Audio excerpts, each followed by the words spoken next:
the Video tab, render at maximum depth, and here's the key component, bitrate. Minimum bitrate.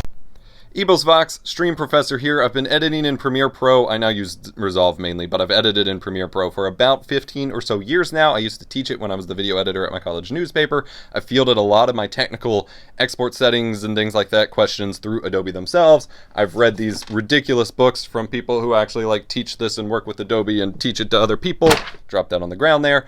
The settings in here are kind of on the right track, but there's some misconceptions here. So first and foremost, yes, I recommend exporting everything in 4K for YouTube and, web streaming sites primarily if you record high enough quality. If you're recording low bitrate or low quality footage or using stream clips or phone clips, upscaling to 4K, well, phone clips are probably in 4K, but upscaling, low quality footage to 4K will actually make it look significantly worse, not better. So don't do that. Otherwise, 4K is the way to go. It's completely pointless on TikTok or other vertical formats because they will scale it down and you're just better off doing it in the native 1080p vertical format anyway.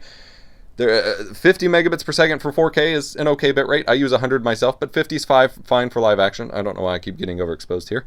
However, the maximum bit depth and maximum render quality settings are something you would wanted checked in 2007.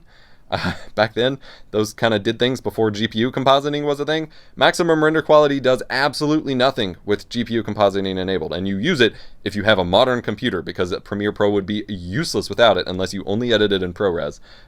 So maximum render quality literally does nothing. It only affects the scaling, and again, not when you have a graphics card, and all it does is slow down your video now with zero, literally not even subjectively, just zero impact on your footage.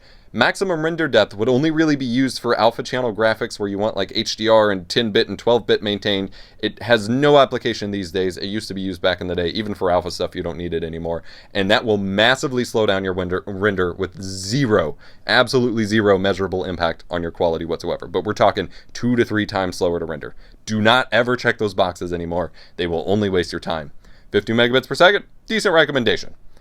Make sure you're using VBR. Never export a final video for CBR. Only ever use CBR unless specifically required by a client for some bizarre reason or for live streaming. Never use it for a video.